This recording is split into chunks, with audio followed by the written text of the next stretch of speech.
What's up guys, this is Jeff and today I want to show you how to assemble this bike. If you haven't already watched the bike review, you can find it through the card at the top of this video or the link provided in the description section below. I hope this video will help you during the assembly process.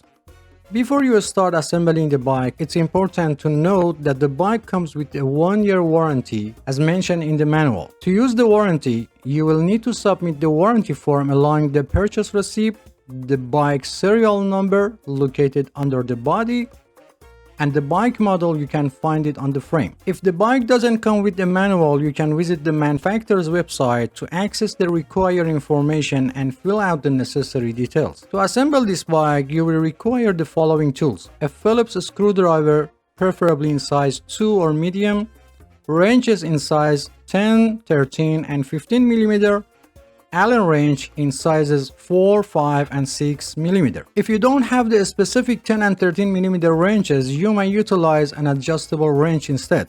However, it's required to have a 15 mm open-end wrench available. I generally recommended utilizing a 3-way Allen wrench with sizes 4, 5, and 6 mm. These sizes are more commonly employed and can endure significant pressure during assembly. If you need to purchase these tools, I've included a link in the description section below where you can find them at the lowest available price. These bikes are manufactured in China and their measurement system is based on the metric system. However, you can also use inch wrenches if needed. The wrenches may feel slightly loose in some instances, but they are still capable of tightening the screws and nuts.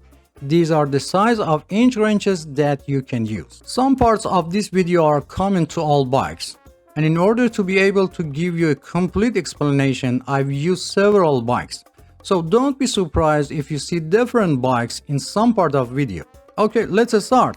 First, check the box completely to make sure there is no any damage. If the box appears to be damaged, when opening it, make sure the bike parts are not damaged in the damaged area of the box.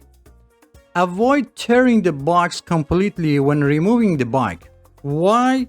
The reason for keeping the box is that the bike may have been damaged during shipping and you plan to return it to the store and you will need the box for return process. Before returning the product, you can contact manufacturer customer service and ask them to send you a damaged part free of charge. Each store considers a return time policy for itself. For example, eBay or Amazon, you have 30 days to return the product. Make sure they get the part to you before this date, otherwise return the product. To open the box, use a 1/2 inch deep cutter or knife and start by cutting the top and side of the box. Even you cut through the middle of the top, as long as your cutter blade dip stays within 1/2 inch, it won't affect the bike.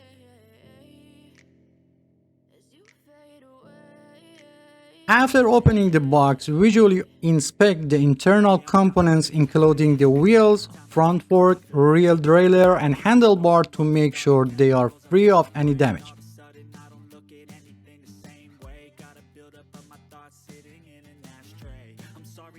After making sure that the bike components are intact, you can take the bike out of the box and still avoid tearing the box. To safely remove the bike, it's recommended to bend your knees slightly and place the box vertically and start taking the bike out in a slow and controlled manner. Pay attention to your posture. Do not put in too much pressure on your back to avoid muscle cramp. After removing the bike from the box, do not forget to check the inside of the box completely and do not throw away until you finish assembling the bike. Many times it happened that a small screw or nut was still hidden inside the box, even under the flaps. For ease of assembly, remove all paper and plastic cover from the bike. However, be careful not to damage the paint on the body when removing them, as this may lead to rust over time. Also be sure to remove any remaining tape from the body, as it will change the bike paint over time. Sometimes, especially for bikes 24 inch and up, removing a bike tire can be challenging. Be careful not to apply too much pressure when trying to remove the tire because it can lead to bend or broken spoke. To successfully remove the wheel, gently push the bike forward and backward while rotating the tire in the same direction to release. In the comments of my previous video, some have asked why I don't use a bike assembly tripod. Well, let me clarify that I assemble bike for regular folks, not experts, and I don't know what percentage of people have a bike tripod. Second question, why do I choose the assembly bike on the floor instead of the table? While a smaller bike like 12 or 16 inch may be manageable on the table, but when it comes to the larger bike like a 24 inch and up, it's a whole different story. Attempting to assemble such a bike on the table would be like trying to fit an elephant into the matchbox. Someone else suggested that I should install the bike seat and handlebar first and then turn the bike upside down to install the front wheel. Dear friends, you have the freedom to choose any assembly method you prefer. There is no limitation. However, with your approach, you would need to readjust the seat and handlebar setting once the bike is returning to its upright position. I would appreciate your comments on this matter as it would be helpful to determine which method is easier overall. For easier assembly, you can lean the rear wheel against a wall or other object. However, as you see, it's not necessary. To determine the correct direction, turn the fork so that the brake system is facing forward. If present, remove the plastic piece from end of the fork. Remove the head nut and wheel retainer from both sides of the axle. Remove the brake knob or brake noodle, or for caliper brakes or V-brakes, slightly loosen the brake wire anchor nut. Check the tire and if available, find a direction of rotation of the tire. Lift the bike frame and place the wheel axle in the fork and then open the kickstand. You will notice that the bike is stable, although it's best to always keep one hand on the bike just to be sure. If the fork was bent and you couldn't put the tire in the fork, I made a video and I've put the link in the description section below how to fix it. There is a hole at the end of the fork. Insert the wheel retainer into the hole and tighten the head nut by hand. In only a few limit models, only washers are used for the wheel retainers. Repeat the same process on the other side.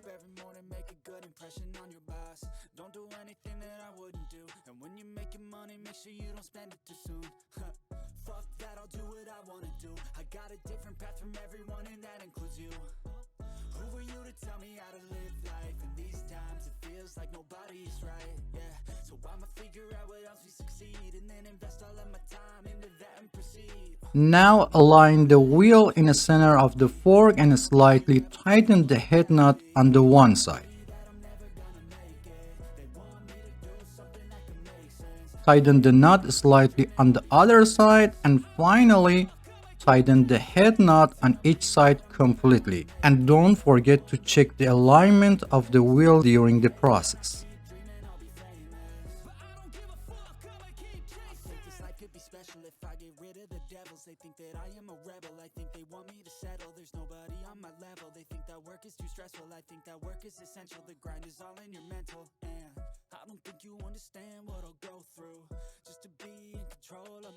Remove the plastic cover from the end of the steam rope.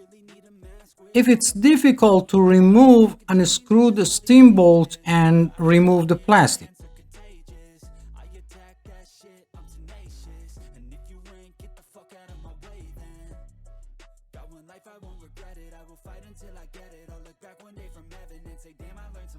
If the reflector is loose, align it horizontally and tighten it with the Phillips screwdriver. However, be careful not to over-tighten the screw because it may cause the reflector to break. Place your finger on the steam bolt and insert it into the head tube. If it doesn't fit, loosen the steam bolt a little and try it again. In rare cases, the hole may not align properly and prevent the rod from going in place. If this happens, use an iron file to slightly open the head tube. The height of the handle is adjusted. You can increase the height by half the length of the steam rope. Look for a specific mark or color on the bar to indicate the maximum height. For safety, the mark on the rod must be inside the tube. Align the tire with the handlebar and tighten the screw on the stem to secure the handlebar in place.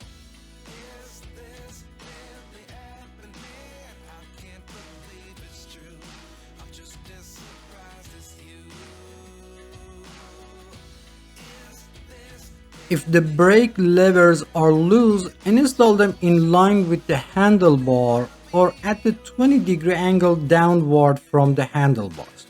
Sometimes you hear a cracking sound while tightening the screw. This is normal and don't worry.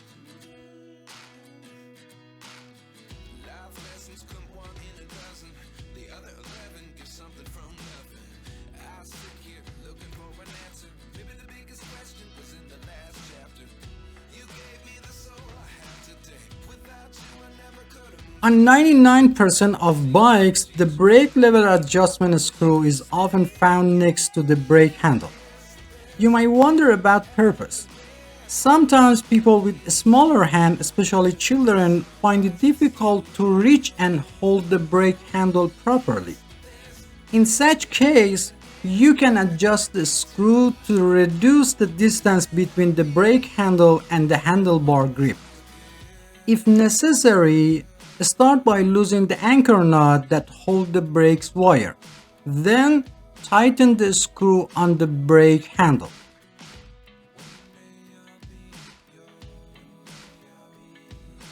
As you do this, you will notice that the brake handle moves closer to the handlebar grip and reducing the distance between them.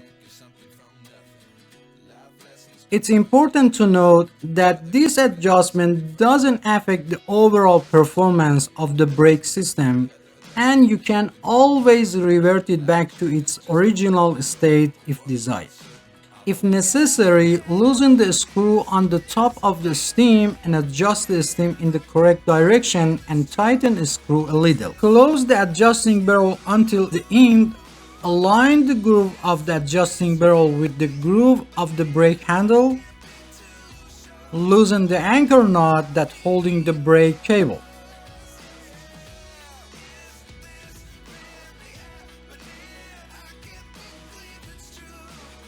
Check that the brake pads are only in contact with the rim when braking. Press the brake arm and observe the position of the pads and adjust them if necessary.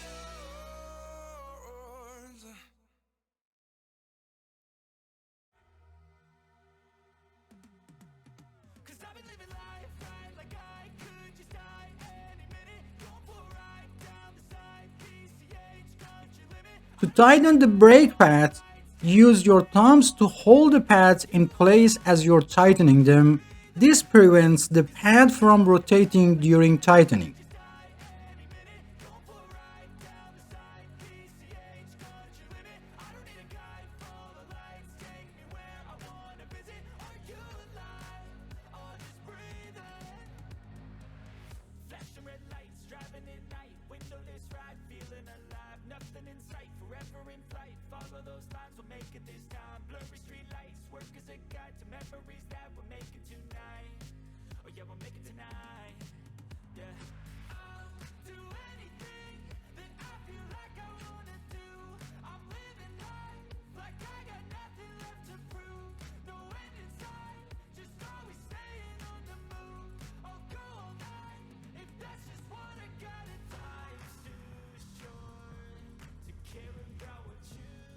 Release the wire slightly and insert the head of the wire into the hole of the brake handle. Pass the wire through the grooves. After installing the brake cable head, tighten the adjusting barrel on the brake handle until the end. Ensure that the groove of the adjusting barrel is not aligned with the groove of the brake handle to prevent the brake cable from coming out. To adjust the tension of the brake cable, press both brake arm with two fingers and loosen the anchor nut. Make sure the top and bottom brake cover are in place. Pull the brake cable and then tighten the brake anchor nut. Test the brake by moving the front wheel and pressing the brake lever to make sure the brakes are set correctly. Ideally, the distance between the brake lever and a grip should not be less than half a full size. If the brake arms don't move together, start by loosening the two tension screws until they are completely loose but still hold in place.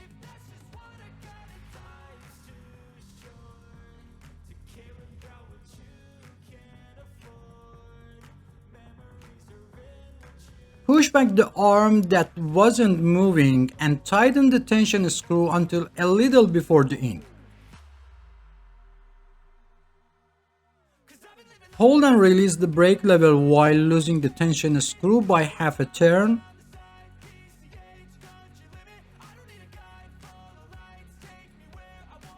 Repeat this process of holding and releasing the brake and loosen the tension screw until both arms move together. Finally, when both arms move together, slightly tighten the tension screw on both sides to make sure it stays in place and won't come off. Test the brake by moving the front wheel and pressing the brake lever to make sure the brakes are set correctly. If the rim is warped or bent, I made a video on how to fix it and I've put the link in the description section below.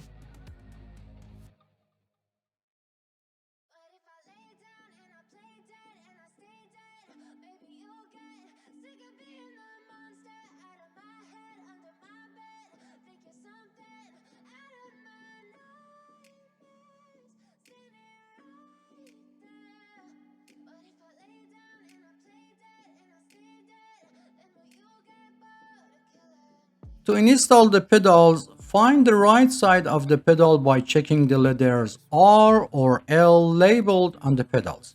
If there is no label, look for engraved letters on the bottom of the metal part.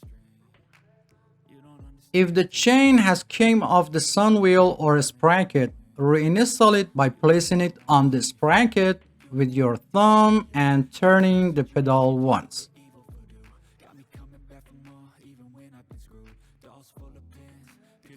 Install the pedal by hand only, without touching the threads and without using tools. Be careful to install the pedal vertically on the crank arm to avoid damage to the pedal and crank threads. For the left side, turn it counterclockwise, or easy way, turn it toward the front of the bike. After making sure the pedal is in the correct position, turn it a few times by hand, then while holding the rear wheel, use a 15mm wrench to tighten it. In rare cases when the pedal cannot be installed, first install the pedal on the other side. Sometimes the pedal may be labeled with the letter L, but both pedals are designed for the right side of the bike. If it's not installed on the opposite side, go back and install the pedal from the inside of the crank arm in the opposite direction to the rear of the bike. This is done when the pedal or crank thread is damaged. And reversing the installation direction will help rebuild the thread paths for proper installation. Also, if the pedal installed in this position, then you know you have selected the right pedal.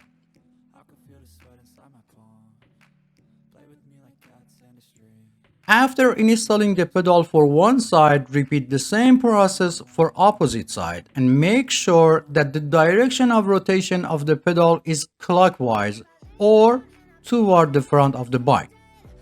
It doesn't matter if it's right or left, always install them toward the front of the bike.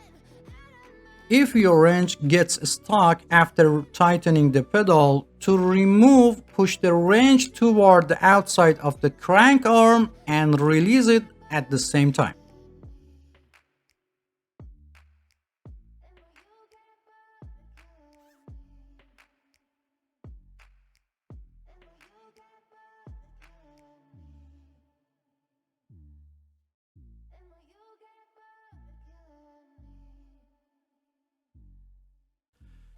If the seat reflector is loose, use a Phillips screwdriver to tighten the reflector screw until it cannot move. Make sure the reflector is level and positioned correctly, and be sure not to over tighten the screw as it might break the reflector. I recommended installing the reflector close to the seat lock after adjusting the seat height.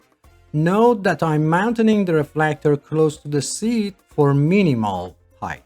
Loosen the seat clamp screw, put the seat post in place and tighten the screw after adjusting the height and level.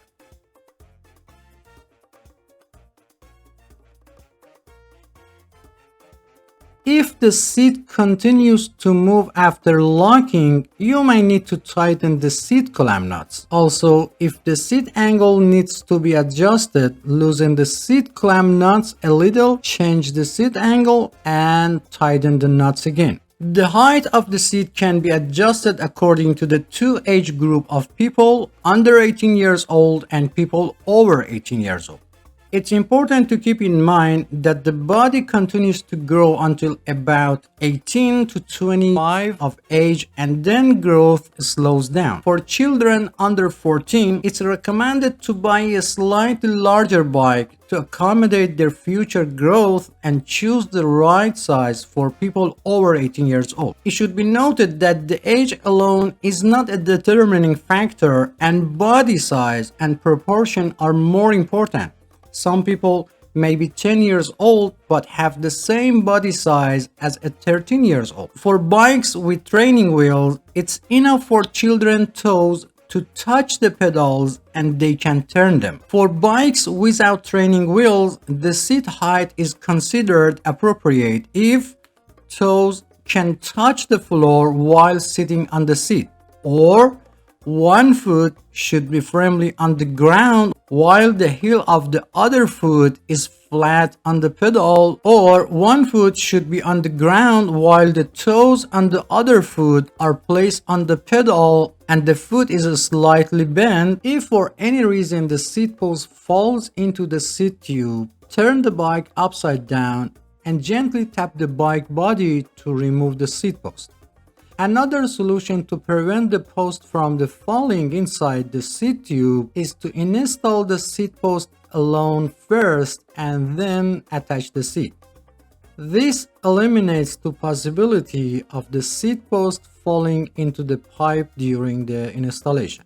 At the end, it's necessary to check the work done and make sure that all bolts and nuts are properly tightened. When inflating tires, some people inflate the tire to the amount of air indicated on the tire. However, it's important to note that the value displayed on the tire represents the maximum air pressure that the tire can withstand. For most bikes, the recommended air pressure is between 25 to 35 psi. In another way, after inflating to 20 psi, sit on the bike to check the tire pressure.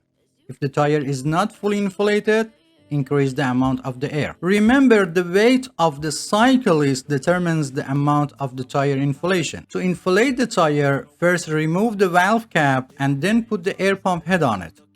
Sometimes this is difficult because by pressing the tube valve, the valve goes inside. If the tire is slightly inflated, first deflate it completely. Press your thumb on the back of the valve and place the air pump head on it. Inflate the tire halfway and make sure the tire is still on the rim. If part of tire pops out, release some air pressure, put the pops out area back inside the rim and reinflate it again.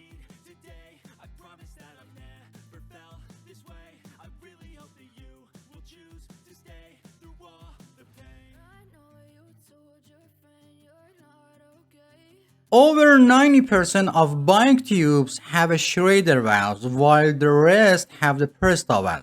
For Presta valve, you either need an air pump that supports this type of valve, or you need a converter to conversion Presta valve to Schrader valves. To inflate the Presta model, first tighten the nut holding the valve on the rim, then remove the valve cap and open the nut above the valve all the way.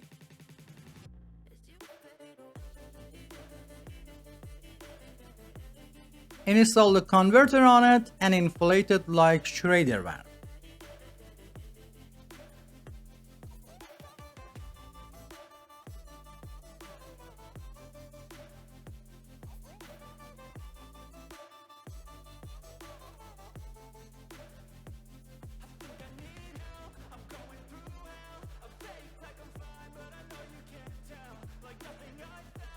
After inflating, first remove the air pump head, then remove the converter and close the nut above the valve again.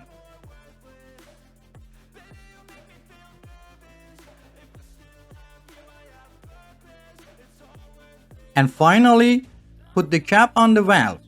If the nut holding the valve on the rim is loose, tighten it again.